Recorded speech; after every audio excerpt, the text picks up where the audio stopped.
Same as Mitchell Wilcox. He's hit the last 5. George Kittle is 10.5. CeeDee Lamb is 16. Brock Purdy is 16, and Juwan Jennings is 3.5.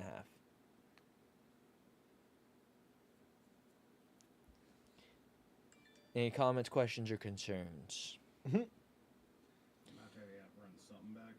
Man, that Joe Burrow, Josh Allen, 250 passing yards. It's like 15 yards though difference, and the shittiest part is that you can't. It takes only one square. Robbie Gould, Jake Ferguson, George Kittle, CeeDee Lamb, Brock Purdy, Juwan Jennings. I just don't trust Dak.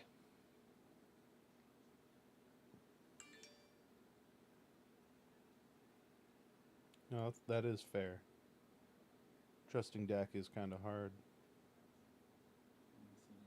Like a penis. I will say that this might be the first time that I've ever said this. The Vikings deserve to play yesterday's game. We are streaming, so check on it and make sure we are.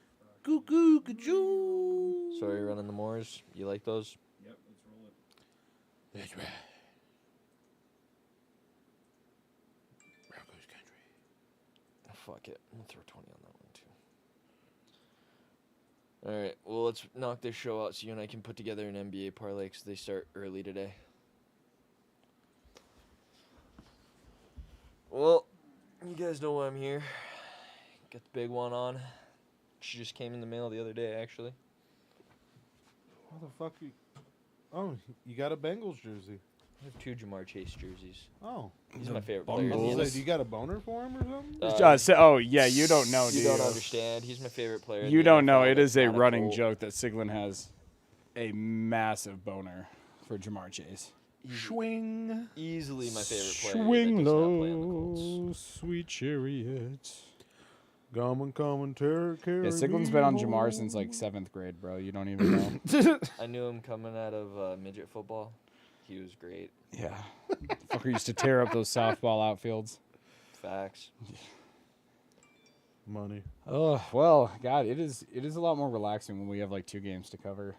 I mean, we can start like recapping last week or yesterday. I mean, you guys can recap yesterday. I was unfortunately working, so I didn't get to see much besides the fact that the Giants looked like complete dog shit against You the didn't miss Eagles. much. You didn't miss much. What was it, 28-0 at half? Yeah. Yeah, I think it was 28-0 at half. I don't know. I kind of turned it At one off a point little I before saw it was halftime. 31-0, and I was like, this might be one of the most embarrassing playoff games I've never watched. Yeah, Philly just trounced on him. I mean, the hype machine for Philly after this week, whoever they play in Dallas or the Niners, it's going to be a good Be worried. matchup. But Philly looked good. I mean, the thing is also the Giants, I think, they just laid a fucking egg. They played one of their worst games. They could not protect Daniel Jones for the life of him. Well, and there's, from every time that I saw a pass being thrown, it seemed like either Hodgins or Slayton was fucking dropping it. Yeah, it was not the Giants' finest hour. All good. You know, they're still a young team. I think they have a lot of good pieces. You know, they have a lot moving forward, but it wasn't really in doubt. I mean, I thought maybe the Giants would, just because it's third time divisional game. Shit happens. You know, maybe the Giants make it close, but I still had the Eagles. I just didn't think the Eagles were just gonna mop them like that. It was kind of embarrassing. Right. God damn. So, I mean, Jacksonville KC was it was almost like a repeat of their first matchup too, is what I felt like yesterday's game was. To summarize that, like, It we don't was even have much to it cover. looked close, and then it was out of range, and then it came back into play, and then it was too late before it was. Well, you have 2 offenses that can score fast. You know what I mean? Like, you know, definitely. So even with Jacksonville being behind at 10, you're like, oh, there's a chance, and it felt like it. I mean, fuck, there's a chance behind 27. Yeah, I mean, but then JaMychal Hasty literally fumbled the bag in the red zone at like the 4-yard line. KC recovered, and I mean, say no more. I think the next drive too, like they forced KC to punt, and then literally the next drive, like 2 plays in, Trevor Lawrence throws a pick. So, I mean, once again, it was just kind of Jacksonville being young, not ready for it, and you know, because they had chances, but I would never say it's anything that made it a good game. I agree with that. Yeah, it was kind of like their first matchup. It was like that. There was like this yo-yo string of like it wasn't ever out of hand, so it was interesting, but also at the same time, like wouldn't call it competitive. KC kind of handedly, you know, showed their way yesterday. So KC was KC. KC Mo. Yeah, I mean, we'll see what that ankle injury though goes for Mahomes going forward as far as mobility. Yeah, any word yet? I mean, he'll play. I think next week if he went back in the game yesterday, but Yeah, he's obviously, playing. he missed that fucking touchdown to Chad Henne. If JaMychal Hasty doesn't fumble on that drive and Chad Henne doesn't throw that touchdown and Patrick Mahomes does, one of those bets actually hits yesterday. I but think whatever. Patrick Mahomes, for his selfishness of his own health and coming back in the game, should send everyone on Prize Picks that missed their times 25 payout. I think he can afford it. Yeah. Either that or like some free Royals gear. Mine was only 250, so you want to send that this way, Pat? I'm not gonna complain. Yeah. But Tough other than times. that, Yeah, so yeah, that was about the summary of yesterday. just bad football. Yeah. This year has not been the nail biter and just epicness of last year's playoffs. But I think last weekend was one of like the greatest football weekends that we've had in I don't know how long. We did have a pretty good wild card. Wild card weekend always seems to slap, and last year Wild too, card like weekend was hard. yeah, like last year wild card weekend went hard too. Like the first half of the Seahawks 49ers game, I thought that was about to be an instant classic down to the wire, and then, well, the second half. Seahawks were hanging around. I think the Niners were the better team, but the Seahawks were hanging around, and then the Niners were the Niners, and I think that's the dangerous thing for Dallas today is I don't think in the AFC you have the Chiefs and the Bills as far as offenses that can get you 3 touchdowns in like 10 minutes easily, even quicker than that. And I think the Niners are really the only offense I look at in the NFC that can kind of rival that. The Eagles sometimes, but the Eagles are more ground game based. Like the way the Niners are just explosive right now is absolutely crazy. I mean, personally, they're my Super Bowl pick. At this point, I think they beat the Cowboys today. The 49ers, that team is just complete. I take back everything that I said to Tyler over this whole season. They're good. Well, and they're clicking Hand at the up, I right was time. wrong. My hate boner's too strong. They're Oh. going down. Yeah, Tanner hates the Niners. I don't know. It didn't feel that bad More than the halfway through the season. More than the Cowboys? I don't hate the Cowboys. Oh, Dude, Packers always own the Cowboys. Why should I hate them? I hate the Cowboys like I hate the Patriots, and honestly, I couldn't even tell you why. I just hate 'em. At least Cowboys it's the fans are fans. just stuck up. No, I At least think- they're not fucking ass clowns like Steelers fans and Broncos fans. I'll Sorry, say Broncos fans. A lot of you guys are fucking dicks. I'll say this: the Cowboys fans I personally know are good people. Love Rick, love Sir Carr. They're good people. You know, one of your roommates is a Cowboys fan. She's all right. Prefer his sister more. I wonder why. Yeah, I only live with her. But the national, the national scope of Cowboys fans, I think, is like very much just shit flingers. Like I feel like just the we them boys, you know, just like We them boys. oh fuck, who yeah. invited the Cowboys fans? Like just the loud obnoxiousness of it. It's not like they don't have a good team to rally behind, but it's like, for fuck's sake. The Cowboys starter pack is one of the funniest things on Twitter right now. Oh my god. Cowboys starter pack. The Cowboys starter pack versus the Niners starter pack though. Cowboys That's is funny, yeah. Because Cowboys, you got New Balance, and then with the Niners, you usually have like Nikes or Adidas, because West Coast. So Cowboys, you got jorts though. That's what sells it. that's fair. Yeah, the cargo shorts depends on the fit. It's funny though, because I've seen them with like new age players. I'm like, no, those motherfuckers are still rocking like '90s jerseys. You're gonna see a bunch of people today with like Aikman and Young jerseys at this game. Probably. Well, if we're starting with the afternoon game first, let me get some lines here. Yeah. What were we talking? Bengals, Bills, the rematch of the game that never was. Well, I mean, we already started talking about the 49ers, so might as well just start there. So we're gonna start with the evening game. Yep. We have Dallas at a spread of +4. Over under is 46.5. America's actually taking the Cowboys though. 51% to 48. I mean, they Let's ride. they fucked they fucked The team- Buccaneers out. the But Buccaneers up. They destroyed them. It wasn't even a fun game to watch. That was a I forgot stinker on who top they- of a I good forgot- wild card. I forgot who they played because I turned the game off at halftime because I was like, oh, Tom Brady, halftime, we're just going to take all the Bucks overs. I mean, that's what I did. I made some money on Monday night because I slammed like Tom Brady's over. I already had his passing attempts too I in wish I another would bet. have. Wish I would have thrown some Cowboys in there. I just didn't think they had a shot. I just don't know why people thought the Tampa Bay was going to trounce the Cowboys. Tom. I think that was regardless. The Buccaneers have been, dude, they've had like their cam sensor in their engine has been off all year. The cylinders are not firing properly. Well, they won one of the most garbage divisions. Like this kind of goes up there with like what is it like the 2011 NFC West where the fucking like 7-9 Niners or Seahawks made the playoffs. Yeah, like this division 9 was and just 7 cheeks. Giants won a Super Bowl. Well, I know, but like we're talking like 9-7 Packers won a Super Bowl. we're talking the Bucks were bad this year. Like they, in a world where the top 14 teams make the playoffs, they don't make the playoffs. No. I'm just saying.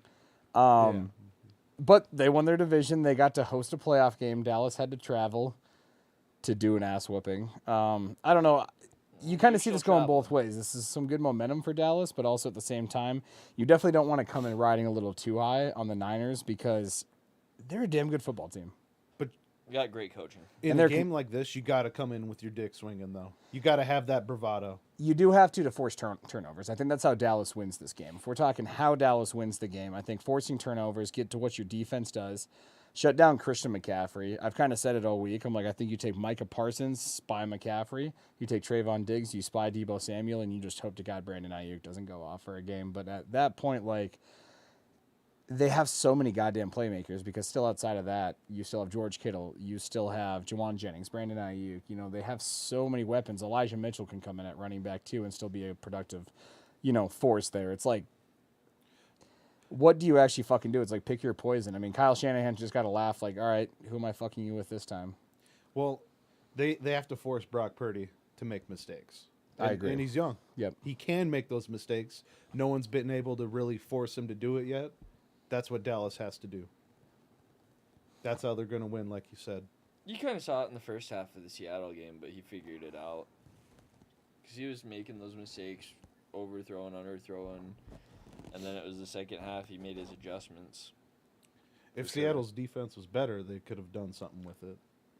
Seattle's defense had a decent, and I'm just talking a decent front four, be a whole different team.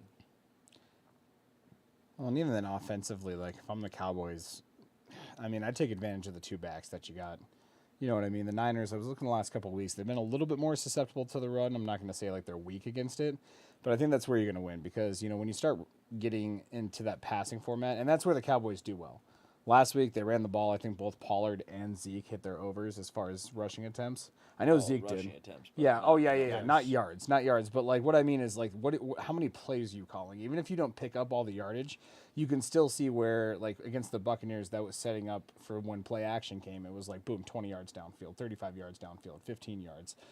And I think that's what you need to do against the Niners. You need to have moderate success in the run, start setting up Zeke, set up Pollard, and then really get to the play action going after that, because if you get to the point where like they know you're passing and you let Joey Bosa just take off and not even guess that it's a run, not Joey, Nick Bosa, like the Bosa I actually like. The real Bosa. Yeah, well, the real Bosa, please stand up.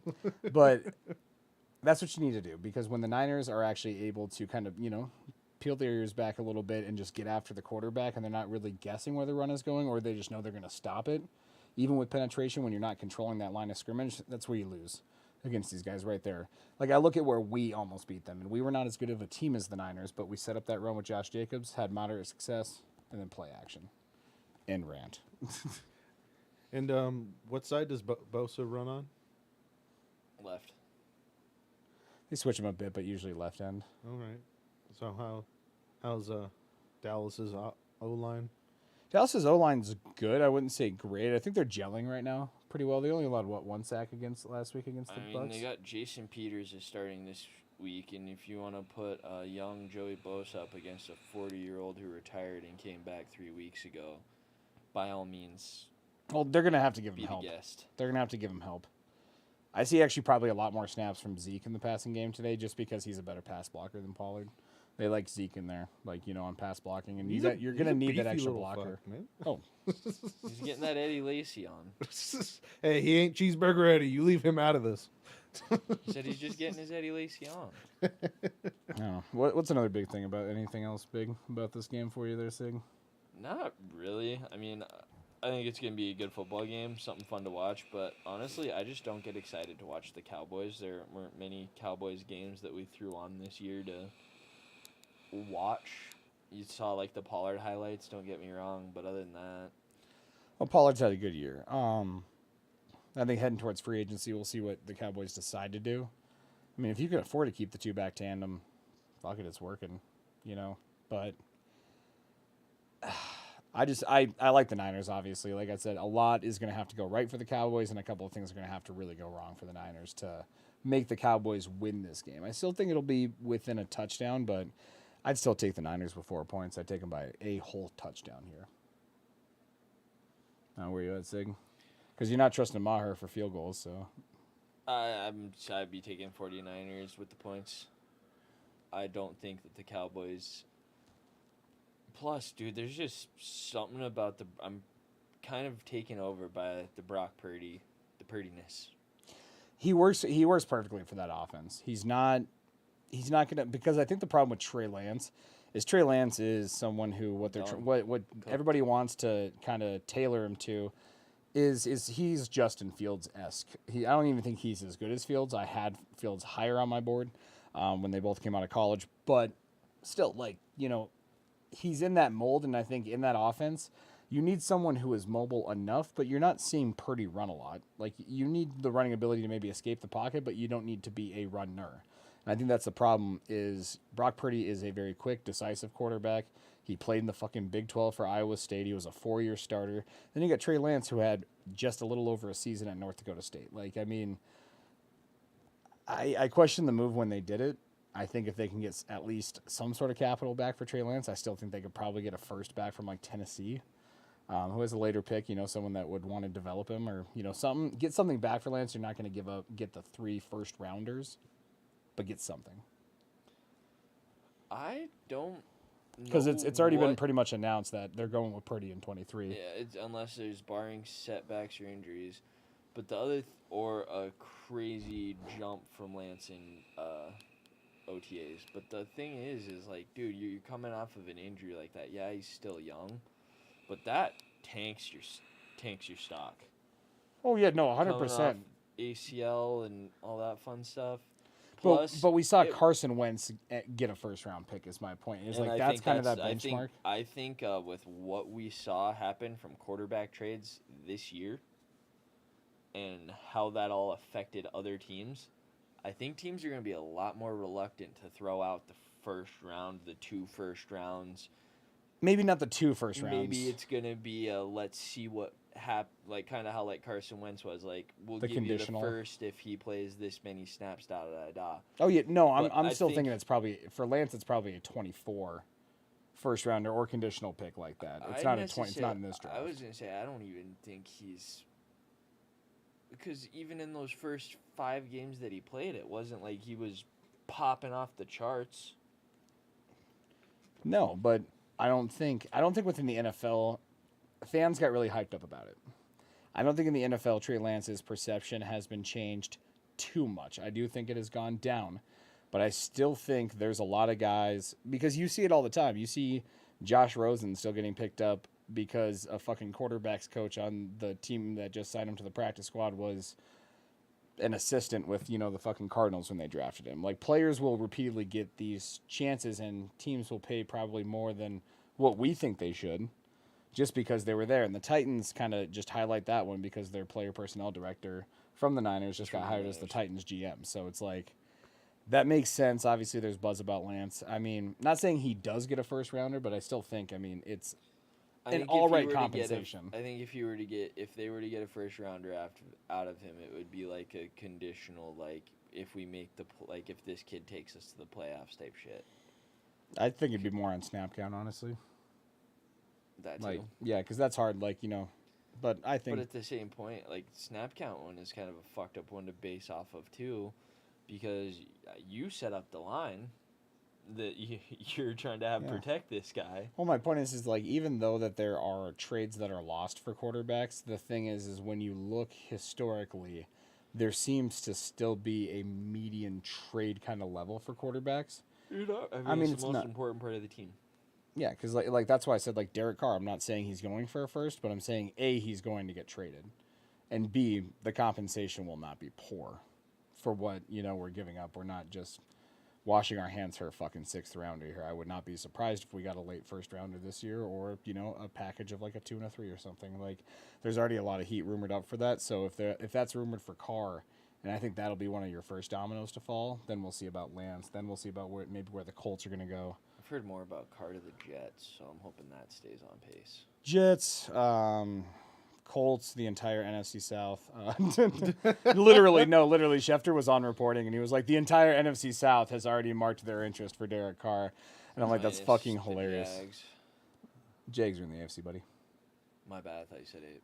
Yeah, no, NFC So South. Joe Montana. Sorry, I was thinking. I Yeah, thought you were Panthers, thinking- Saints, Falcons, Bucks. Because, yeah, I think Tom's internally made it known he's not coming back. I don't think he actually knows what he's doing with his future. I think the Raiders are definitely like a high possibility, but How many more I'm not years saying they're does the only Mike one. have on his contract? Evans, 2, I think. I was gonna say I could see Mike trying to follow him over the Raiders, and he has the nastiest receiving core you've ever seen. That'd be fucking dangerous. He basically just builds Hernandez and Gronk, but with receivers instead. Yeah. Here you fucking go. Yeah, like The leaders killer and tight end contested. combo, Yeah. if you will. And contested catchers and contested offenders. The- Since we're the fucking Raiders. Jesus. If they don't get the ball, I'd assume there's some kind of a holding or pass interference, but that's just me. But back to Lance, last thing I'm going to say on this is I think someone gets desperate on him. Like I said, I don't think he's one of the first dominoes to fall, but the closer we get to the draft, the hard realization in here is I think you have kind of what's a general consensus top 3, and it's pretty much in that order: Bryce Young, CJ Stroud, Will Levis for everybody. Ceilings maybe being higher for some of those guys, floors being a little bit higher, but overall, like those are kind of like our top 3 for the draft. And then after that, Anthony Richardson's a huge fucking question mark. And there's a You're little bit of still- backup draft, but there's a lot of You're teams. missing one of the biggest ones in the backup draft. And whoever Hendon get- Hooker. Oh yeah, whoever gets him, dude. The is problem gonna is get he a and Stetson Bennett steal. are both 25. Like, I know that's stupid because I'm 20 fucking 8 saying I hate that, but to like, say it, but dude, the maturity level of having some of these kids come out, or like you see them make those mistakes where like they're a little more grown. They played 4 years of I think college they're a football. high level backup. Like I could see if like Dude, Huntley moves I on from the honestly want Ravens, one of the them goes to. Seahawks- I want the Seahawks to draft Hendon Hooker, either late in the 3rd, late in the 4th. Have him sit a year behind Geno, and I think he takes over that team. What do you think happens with Geno? Because the Seahawks could be a They team. announced that he's staying. That he's gonna stay. They're gonna do a deal with him. Mhm. How long? They It'll announced. probably just be another year. Yeah. I'm sure he's not upset. Yeah. No. He's like, I just balled out. Like, That's gonna. Yeah. That's the hard part with that He trade was, too. like 2 touchdowns away from Matt Hasselbeck's record. That's the hard part too. Is you're gonna look now, and I think NFL GMs internally they're not gonna like it, but the Russell Wilson trade raised value for quarterbacks. Hear me out here. Sounds crazy. I think it decreased him. No. For superstar quarterbacks, maybe the risk is not there. But the point is like all of that was risked, and it was a losing trade for the Broncos. But all of that was risked for what is now a middle tier quarterback. We'll say like he showed some flashes towards the end The of the year. shittiest part, though, is like we can't say it was a total loss because let's be honest with ourselves. He looked like Hackett was shit. way over his head, and you saw it in the first game where you have Peyton Manning on screen. Like Timeout. Yo, dude. Timeout. we need, come on, coach, and he just never did it. Like that's something. That was an omen for the entire. That was fucking foreshadowing. It Shout really out to my was. English class in high school. So. Agreed. But- you're correct. It really was. Like that was from that moment. If you don't have like even me as someone who was watching as a novice, like I've only played high school football. Like that's where my football career ended. So when I'm in that situation, like you have a minute and 50 seconds, you're driving, you have 3 timeouts. Why the fuck aren't you popping one right here to keep Yeah. some momentum? Talk with your guys, draw up a good play. They were obviously driving.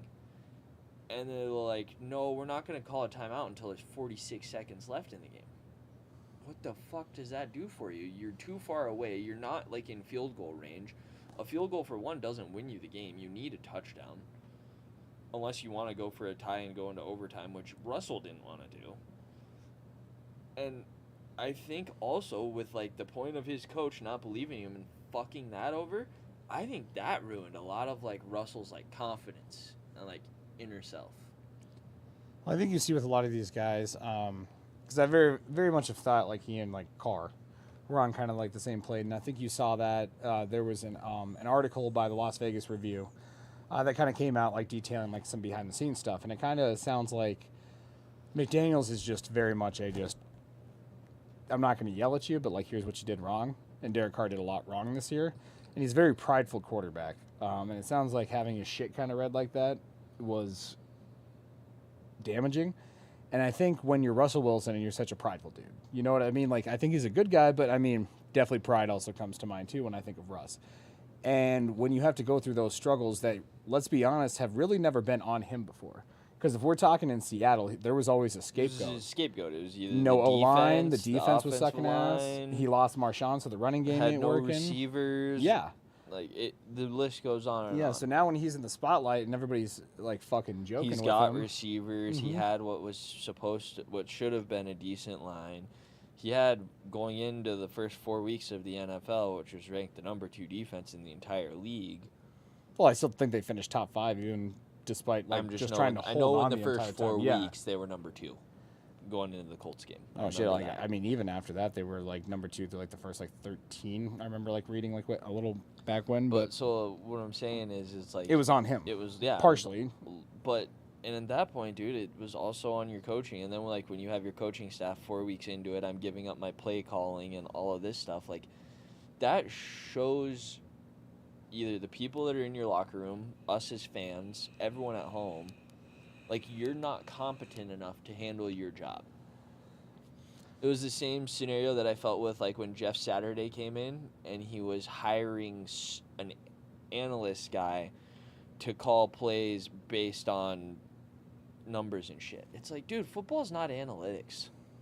Football is all feel. And, like, that was one thing that I was like, I did catch, like, the first drive of the Patty Mahomes game. And when he was at the line and they had the camera going right above him at the time, like when you can kind of hear him, he had command. It almost reminded me of like a vintage Peyton on Sunday night. Like, he was, hey, watch 33, 57's coming in, 87, you got that? Like, you heard everything he was saying, and it's like, that's what you need. And as your coach, you need to be able to trust your guy that's the one that's playing, that the one that's seeing the stuff on the field from a different angle, because the field looks way different when you're looking at it this way than when you're looking at it this way. And the coach is looking at it this way. He's looking at it this way, sees stuff, and he's trying to make adjustments, and the coach is telling him not to make those adjustments or vice versa. That causes a lot of in-house fighting, and I think that was what Russell thought he was going to have when he was coming to the Broncos, was more control. And I think Hackett's ego didn't allow him to have that control. And the problem with Russ is when you get a quarterback who, let's not disrespect what he's done too. Like, you know, he's had good seasons. He's won a Super Bowl. Pride being the word that kind of comes back here. You almost look, not saying Shaq level-esque talent, but you look at what happened with Shaq with the Lakers before Phil Jackson got there. He leaves the Magic, goes to the Lakers. They kind of flop for a couple of years. Then Phil Jackson comes in and they go for a three-peat because they had a coach that demanded his respect. They had Coaching someone is more who important than could- anyone thinks. Yeah, they had someone who he would listen to. So the thing is I think Russell wanted that control because he looks at a peon like Hackett and he's like, fuck it, What I'm have going to you run the done? offense, yeah. But now, you know, they kind of go back and forth. They butt heads, all that shit goes on. Hackett leaves now, and I think you have two options here. You either let Russ run the offense, which I don't think you do, or you go out and you get someone like Sean Payton, which it sounds like is what is possibly going to happen there. I hope not. But, yeah, giving up a first-rounder that you just got back from Bradley Chubb just to get a coach. But I do think getting a coach like that, someone who would demand Russell's respect, and that would make Russell buy in and believe into a program, Ian was talking on Pat It's an idea. McAfee that he said that Sean Payton will not go for a first. He's like, he will coach somewhere else, but they're like, it won't be a first. They're like the only coaches that have gone for first. And then this is where he was like, after The last fucking trade was what, Gruden? well, the last coach that went for a first was Bill Belichick. No, Gruden went for 2 firsts. Oh yeah, it was Gruden and Bill Belichick. But that was the last coach trade. So like that's what everybody's benchmarking it off of. I'm like, yeah, but this is a different league nowadays. Like, Fucking Gruden. you know, I wouldn't pay first round for a coach, period. Especially like, I mean, unless it is fucking God's gift to humanity and it is proven that you are going to get a Super Bowl. No, I'm not paying a fucking first rounder for a coach that immediately handicaps your team. Oh yeah, you're taking away from. And I also don't think Sean Payton wants to like lose a first for whatever team Yeah, that he's going. but to. I mean, like Yeah, maybe that'd be maybe stupid as a coach. collection of a couple of fuck. picks, maybe a third and like a second next year or something like that. Like I could see something of decent value, but yeah, I don't think it's like the Gruden 2 first round picks. I know that's what the Saints want, but you can't always get what you want. No, you can't. But if you try, sometimes you get what you need, and that's draft compensation for your new team and head coach. Fair. Yeah. Well, let's get to the morning game, or the one that comes on in about an hour. Yeah, Fuck, bud. let Sig just rant on this one for the Jamar Love Hour. I mean, dude, I honestly don't know. I think this is the game that we missed. You know, like this is one Well, of the that game was games- looking good. Obviously, you know,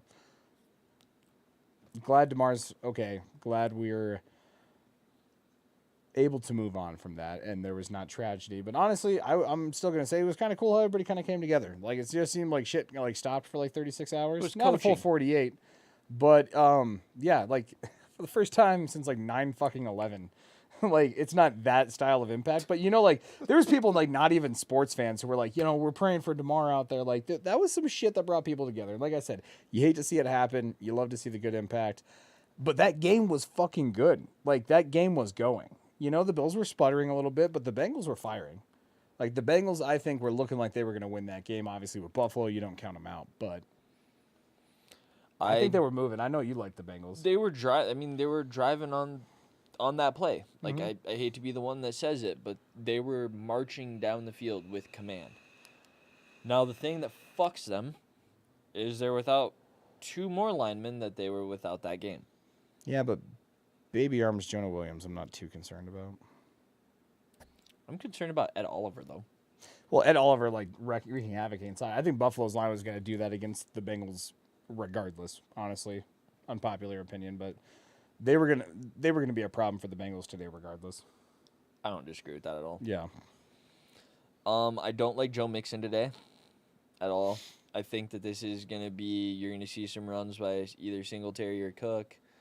I think Joe Burrow knows that if he wants to have any chance to win this game, he's going to have to throw at least 30 times. Oh yeah, they're airing it the fuck out. I think this week. Especially with how you saw exposed that secondary is able to get. I Well- think Zach Taylor comes from the Sean Payton coaching or the Sean McVay coaching tree, and he knows how to draw some shit up. There's a reason why he's good. Well, and I like it's- that take. Yeah, the Bengals are a gritty team. I don't think. Sean Taylor, in my opinion, is like one of the most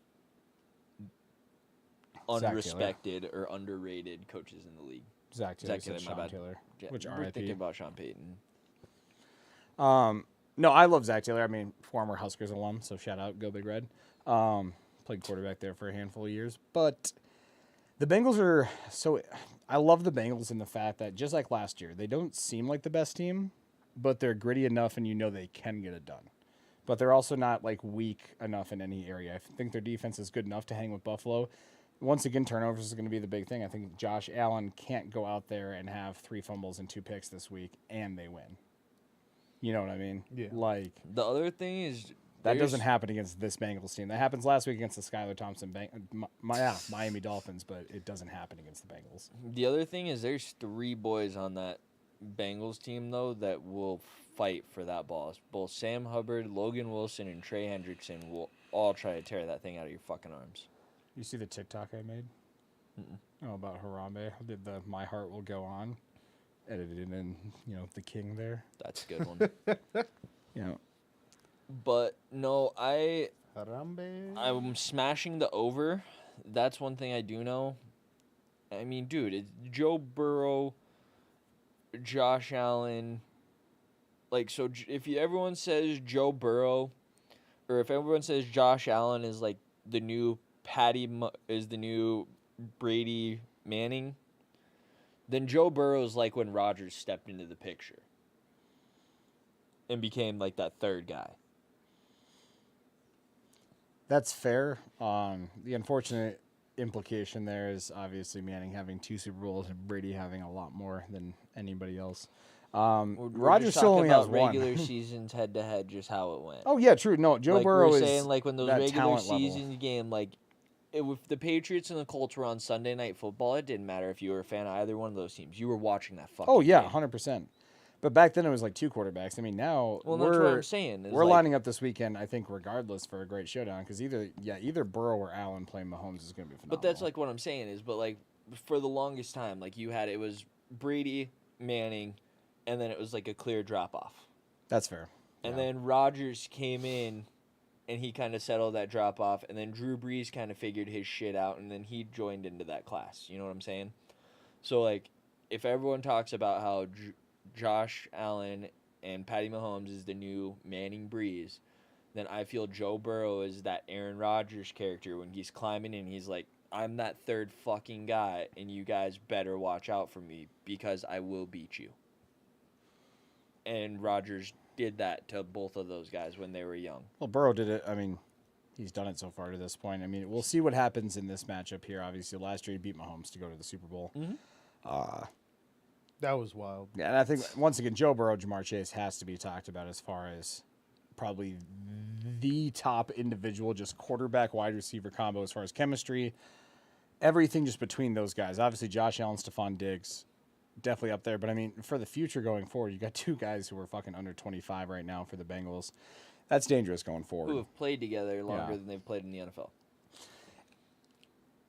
I think it comes down today. I don't trust the Bills secondary as much as I like probably the Bengals, but I don't trust either. Yeah, this is the play right here. The Sam Hubbard return. I trust just a high-scoring game, man. I do. I trust a high-scoring game. At If the- I was to take anyone on the spread, I was going to take whoever the underdog is, which would be the Bengals. I believe it's -4. Yeah, I think it's 4.5. I have it right here. It's 5.5 now. So, yeah, I would be taking the Bengals at +5.5 because I think whoever wins this game wins by a field goal. I still think Buffalo wins. That's what I said. Just Field goal, because though, just so because the I'm taking my NFL 5.5. is NFL scripted and they've already sold too many goddamn tickets to that neutral site game in Atlanta next week. So, which yeah, small diverging topic here, boys. But Are you actually, if you were to go online and purchase one of those tickets, it says like you were not charged until the decision of this game. Yep. Question though, do you guys going forward, are you in favor of neutral site conference championship games? No. No? Yeah. I think it's cool that they're throwing them both in a dome and letting them say, hey, guys, have some fucking fun. But at the same point, it's like, this was a situation, I mean, honestly, I hate to say it, but I think rather than neutral site, a coin flip would have been fair. Especially because this Well- week, like, you're also looking at, And I you know that maybe... no one wants to hear about the coin flip shit, especially dealing with the whole Cincinnati thing that we just went through 2 weeks ago. Oh, yeah, the Bengals are going to be pumped about that one. They're going to have a little chip on their shoulder for that. Both teams are playing with a little extra something. Obviously, Bill's playing for DeMar. You know, they kind of got shocked back to... playing for DeMar last week, though, and I it think really didn't look like it. I think they got shocked back to reality. I think the hard part is it's like, oh, yeah, we're playing... It's kind of like oh, yeah, we're doing it for DeMar, but, like, it's just Still the football. Dolphins. I know, I get that to a point. But this week, like, it's a little bit different when you actually are like, okay, we could fucking lose to these guys. I don't think they actually had in their mind, they're like, yeah, we have to go out, we have to keep our heads down. I mean, They didn't got get too Skylar cocky. Thompson at quarterback this week. Yeah, but you can't tell me in your gut you can walk up to a Bills player, like, you know, telling the 100% God's honest truth, and they were like, probably at halftime, they were like, oh, God, we could lose this game. But going in, you're going to say, yeah, we could lose this game. We got to stick to our, we got to stick to, our basics, our Stick foundation. to our guns. We got to do what we know how to do. but you don't actually think you're going to lose that game. Like deep down, you don't. The Bengals, this is a challenge. This game just has a completely different feel to it. So that's why you're going to get a hell of a chip from both teams here. I think it's going to be interesting. I mean, let's be honest. This Bengals team isn't the same as last year either. They have a better offensive line, but their defense lost a lot of pieces. And that offensive line is now missing 2 key pieces in Jonah Williams and Alex Kappa. So, especially inside where Buffalo generates a lot of fucking pressure. But this is, where they say the next man up mentality, and you just see what these kids got. I mean, this is how some all-time greats make their fucking name in the offensive lineman world.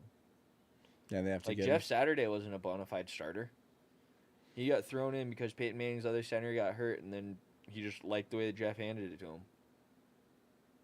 Oh, God. I was there. Oh, they're showing the Raiders game from last year. I'm like, God damn it. I was there. But we It was were cool to be seeing- in that city. It was cool to be in that city when the Bengals broke their playoff streak, but I don't think they make it back. I think I got Buffalo. Before we move on to what Sig wants, who do you got? I always like upsets in the playoffs. I think Buffalo's going to handle it, but I won't be surprised if the Bengals bring it to them.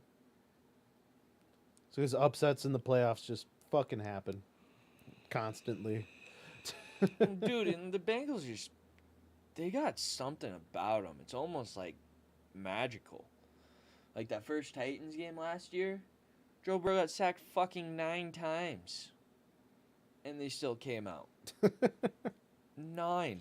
I was listening to an interview. It was Mark Shreleth, old lineman for the Redskins. And Schlereth. Slurry. However, he was talking about it, and he was like, so last year in the Titans game, Cincinnati gave up 9 sacks. In the 91 season, we gave up 9 in 19 games. That's incredible to think about. 9 in 19 games? Everybody's like, why does Joe Burrow have this much confidence? I'm like, bro, after you get hit that many times, you just keep getting hit. You either get gun shy or you just get bold to it. Brett Favre was bold to it. Brett Favre get knocked the fuck out and then just smelling salt. All right, we're good. Don't need to take the time out. I'm good. Let's go. Joey's just kind of a throwback. He's a tough son of a bitch. He really is, dude. He makes the risks. Like if you Sometimes don't that like works, Joe sometimes that Burrow, don't. There's honestly something wrong with you. Oh, yeah. Well, I mean, he's got a weird face. I will say that. Here's Tanner with the off-the-wall criticism. Something is wrong with Tanner, so Tanner probably doesn't like Joe I was Burrow. gonna say. No, I like we've him. known shit's It's been just, wrong man, with him I for a don't know, while. man. Just that natural scowl he has. Wouldn't be surprised if he's up to some shit. That's all I'm saying. It's Reminds me of like an nefarious. old like baby-faced gunslinger from the fucking Prohibition era that like Rob Banks. Baby-faced Burrow. Babyface Burrow. maybe that's what I'm feeling. Maybe that's what I'm vibing off of him. Getting frisky over there. But what are we moving on to, Sig? I think we talk a little bit getting ready for the free agency because I've kind of been diving into that. Me too. I'm heavy And, in off-season prep now since the Raiders shit on my hopes. The shittiest part is that I can honestly say I'm not looking forward to this year's free agency class. Well, the hard part is like the top 10 free agents are probably going to stay. They're like free agents on paper, but, it's like Saquon, Lamar, Geno. I'm like, what the fuck? Those guys are staying. I think the trade market's more interesting this offseason, honestly. So, like, you got like honestly, D-Hop you possibly don't getting know traded. if Lamar stays. Because the shittiest part, and I feel like why Lamar should be pissed off, is you wouldn't commit that money to me, but you committed $118 million to make Roquan Smith the highest paid linebacker in the league. That's fair. That might have struck a fucking nerve. I mean, that would strike a nerve with me. I did think about that at first. I was like, well, they probably have the money if they're, doing that. And they've said they plan to keep Lamar. I know they can restructure to make the space to give him all that guaranteed. Like, I just think Lamar, I think they might be playing the dance. The way he leaves is, what I can see is if they're playing that, like, cute dance of like, oh, he'll resign. They always resign. And then Lamar's like, no. Supposedly number 1 on their board is your boy Quentin. You think the Colts just get bold as fuck and just? I mean, because at that point, that's probably the sexiest trade out there. From what I've read, is the only 2 quarterbacks that they will trade their 4th pick for is either Lamar Jackson or Fields. And the reason the whole Fields thing comes into play is if Ryan Poles really, really likes what he sees from Bryce Young, he said that he will move on. Mm-hmm. He said he'd have to be blown out of the water, but they're still committed to Fields. You know, he said he'd have to be blown. You know, pretty much say, you know, someone they believe in Justin Fields. But if that's what Bryce Young, if Bryce Young is what everyone's saying he is, then he should blow him out of the water. We'll see, because I guess still when I look at it, I don't like Bryce. I don't think Bryce Young is going to be that good. I also just have this thing of Alabama quarterbacks, and I also have this thing of Ohio quarterbacks. They don't honestly, the pan person well. the person who's really starting to impress me the more I look at it is Levis.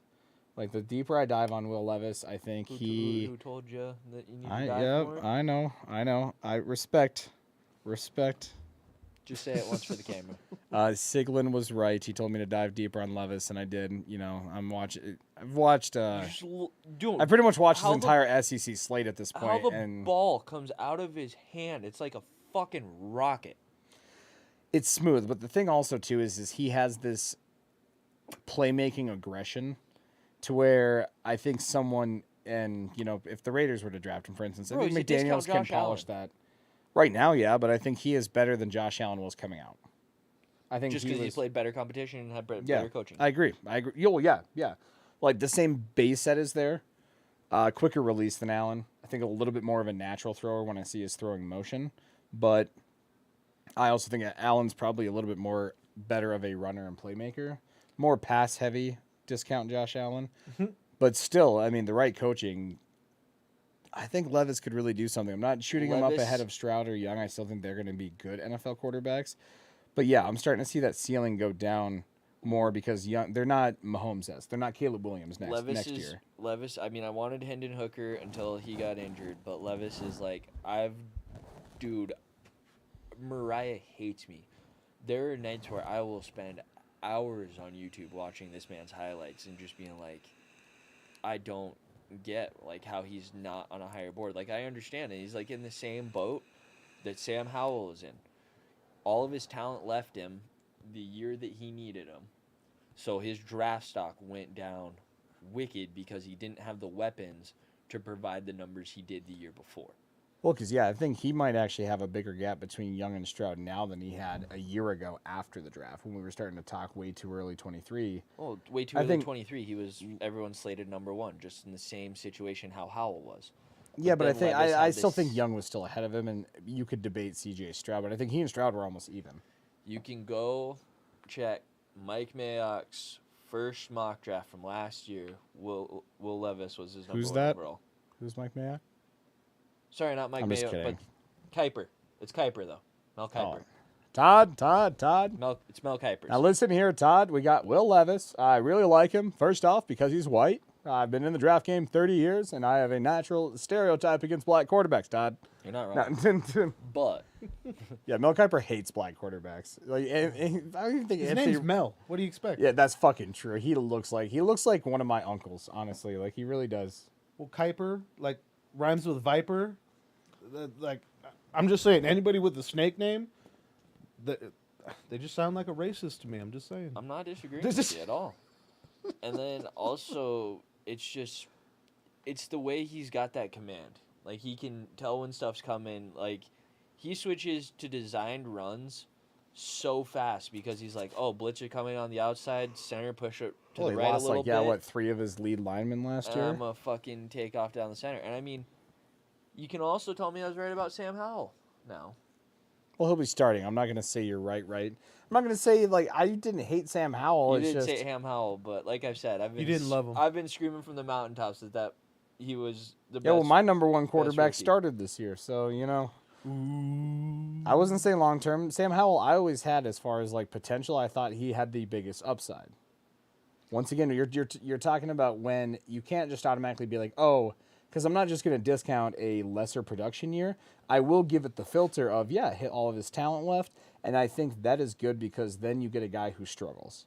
And through those struggles, that's how you get fucking better. I think Sam Howell's gonna ball next year. I think they both made the right struggles, made the right mistakes that they can learn from and showed improvement throughout the year. But at the end of the day, you're still like, okay, you kind of naturally take an edge off. I've kind of naturally taken a step back on all the quarterbacks this year that if I'm the Raiders, like I almost don't mind going for a vet and then drafting later on. Like if Tom Brady comes and we draft next year or the year after, I'm like, maybe not the worst case scenario. I will say this though. I don't think that I just lost my train of thought real quick. Unicorns.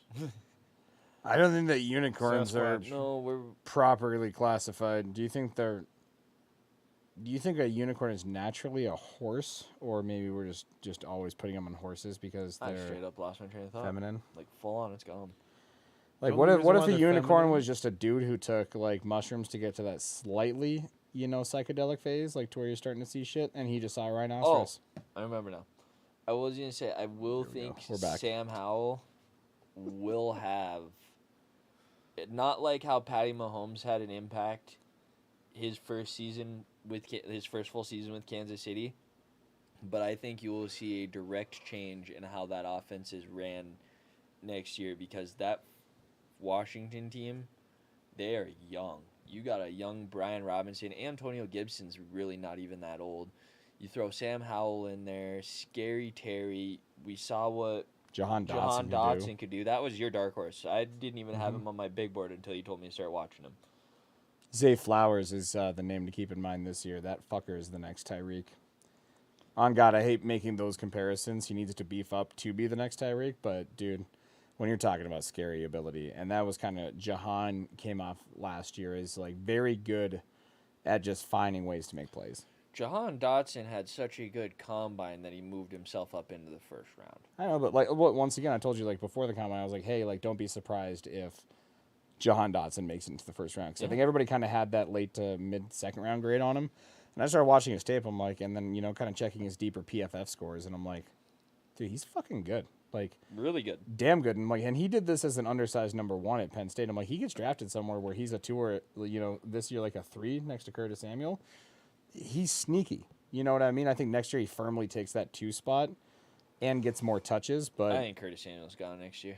I'm really excited to see what Washington can do with a rather high pick on a team that impressed me this year. I'd say impressed. Yeah. They didn't make the playoffs, but I'm not gonna lie, I thought they were a 5-win team. Carson Wentz, Taylor Heineke, it really didn't matter. I thought that they were not going to do well. They almost went to the playoffs. Yeah. All right, let's do a little bit of roulette here. Let's talk about teams who need quarterbacks. I'm just going to give out a team, and you guys are going to give me what you think they do there. Sigel, we'll start with you, and we'll start with your boys. What do you want, and what do you actually think that they will do? I mean, pipe dream is Lamar Fields. What I actually believe what I actually believe they're doing with now Stroud announced. Because the shittiest thing is the Bears had all the leverage until January 16th. Because there's only 2 top quarterbacks at the time that have announced for the draft. And we were still waiting on Stroud because he was potentially going to get a fat NIL deal. Once Stroud announces, that takes a lot of their leverage away. Because you have 3 teams that obviously need a quarterback in the top 5. It looked a lot nicer when you only had 2 of them. So now it's on the fact of, can we get what we want, or do we just get Jalen Carter and Will Anderson? And if that happens, I believe the Texans go with Love. And then, depending on whoever has the better pro day, we will take Stroud or Levis. I personally want Levis. Nate wants Stroud. So you guys now think you're sitting at number 4? I believe we are sitting at number 4. I don't think, and Jim Irsay basically made it pretty clear in an interview that I was listening to, that he's like, what I've done the last 4 years, I'm not doing that again. It's like, either we're going to full on rebuild and do it right, or I am going to find a young enough franchise piece. I'm tired of having these 38-year-olds come and fuck up my team. The huge question, though, is, and not that I view this as a solvent move, or, I'm really wanting this to happen, but, what about the prospect of, the Colts have always been one team that's skyrocketed to the top when you talk about Derek Carr. And with interviewing Rich Bisaccia, if, for some reason he comes there. He's not going to get the job. They're literally interviewed they literally asked to interview anybody that a team would let them interview. Well, you got to hit the Rooney Rule, bro. Yeah, all of this just to keep Jeff Saturday. No, I swear to God, if we don't hire Bieniemy, and the reason why I believe that we actually will hire Bieniemy is look who hires the most ethnic coaches of anyone else in the NFL. Al Davis. Oh, wait, sorry, he's dead now, and his son's Jimmy running my Irsay. team. What ethnicity is Tony Frank Dungy, Reich? Jim Caldwell. It's 2. We've only had 5 coaches in the last. Chuck Pagano took over because Jim Caldwell's season because he got sick. And just because they're Italian doesn't mean that they're ethnic, all right? Like ethnic hires. I'm just saying. I'm saying Bieniemy is what we need. I don't want, and I like Bieniemy. I also hate it because, dude, Bieniemy has deserved a coaching job since Patrick Mahomes' rookie season. You know what I'm saying? Air quotation. His sophomore year. His but NBA rookie season. Yep. So, yeah, I think it's going to be crazy. We're going to see a lot of shit go down this offseason. I believe you're going to see a lot of trades and stuff. And also with the fact of how A.J. Brown was able to strong arm the Titans and all that other shit, and Debo was able to get the receiver stock is on the rise because everybody who got an extension performed. Tyreek, Debo, Devontae, AJ. DK. They all balled out this year. Like, you know what I mean? Like, Devontae, even though the Raiders sucked, he balled the fuck out. Had one of his best years. AJ balled out, obviously, still, that kind of got shut down a bit last night because they ran the ball 85% of the time. But, like, all these receivers who got extensions proved that they were worth it. Yeah, no, I don't disagree with that at all.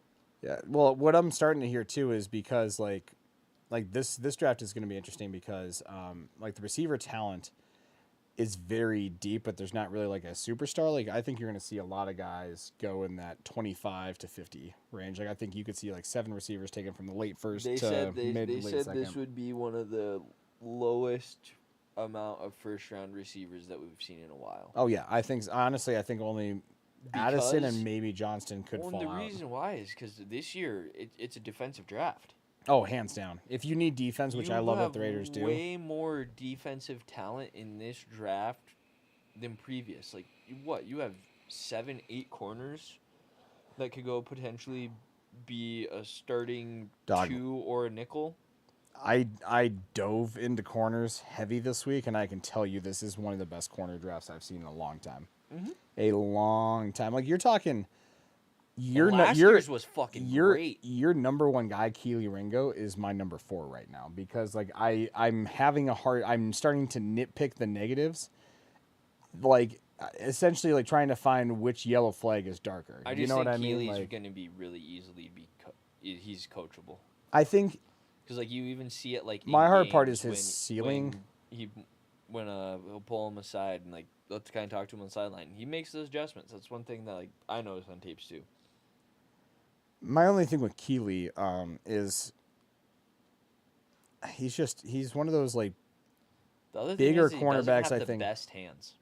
Yeah, there's a reason he's a cornerback. I think if he goes like honestly, if you guys get him with like, well, I don't think Gus Bradley probably stays anyways. But if you run like if you run a strong cover 3 scheme, I could see him being great in a cover 3 scheme. Like I think he bumps extremely well. Like he presses well off the line. He's got good playmaking instincts.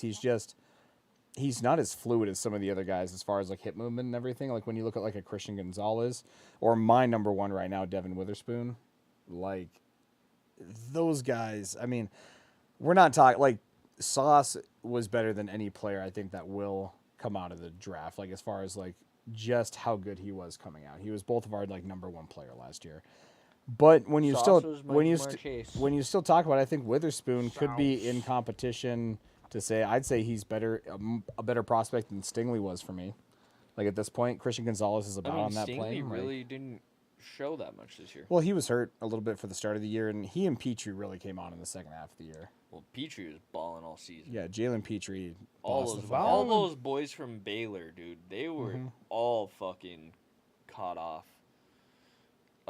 Fuck it, what? Baker? Not Baker. That's not his last name. The dude, the number 9 for Chicago.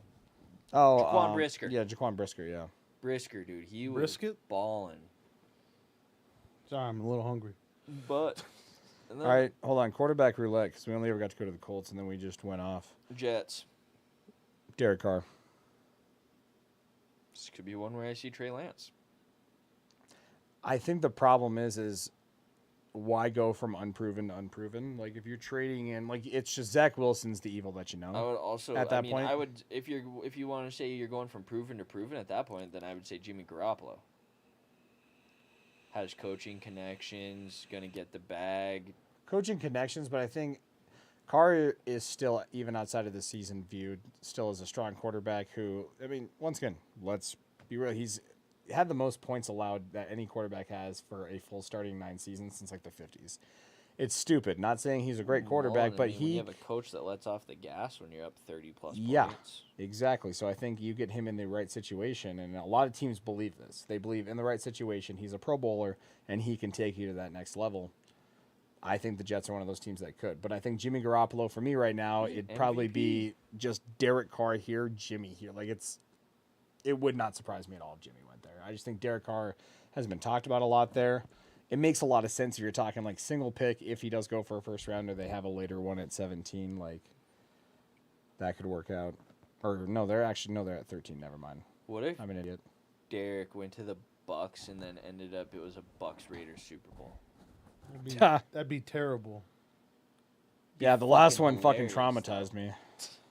I mean, hilarious, yes, but oh god, it'd be terrible. He goes, I'm not even watching the commercials for that game.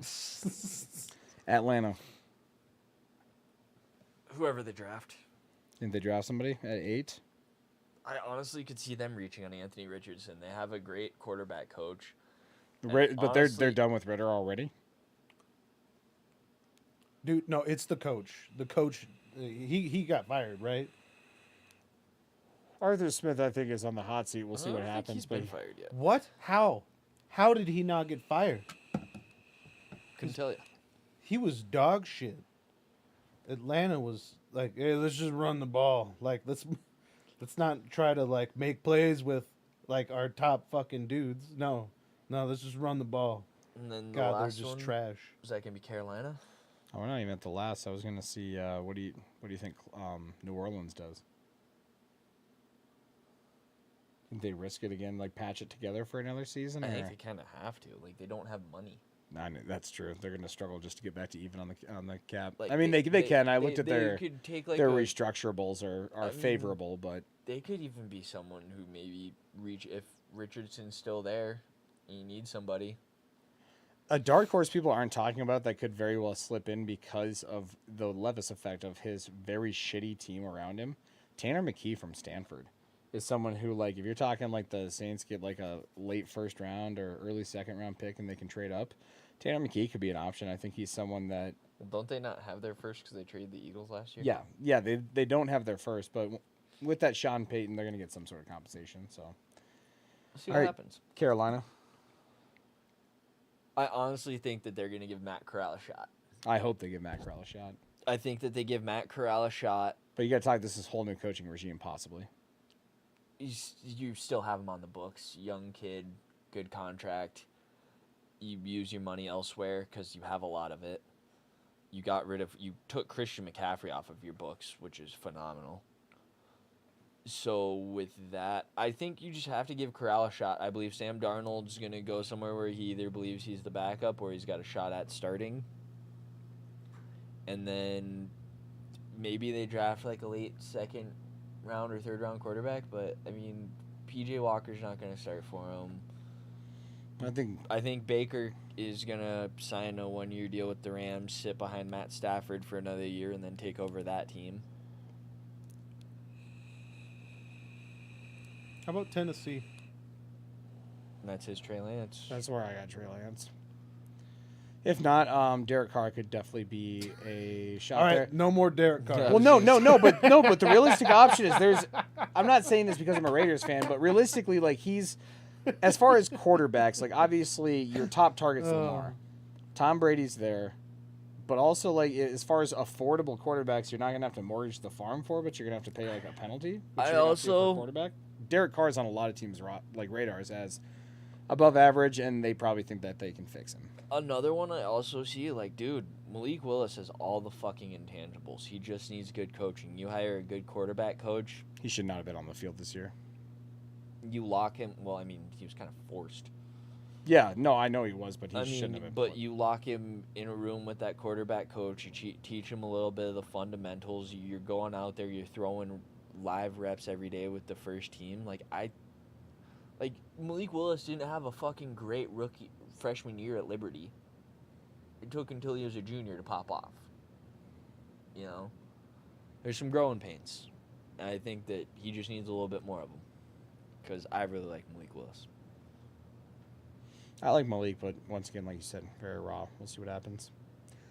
Anything else before we get to watching some foosball, boys? I ain't got nothing. No, just make this basketball one real quick. To you. To you. To you.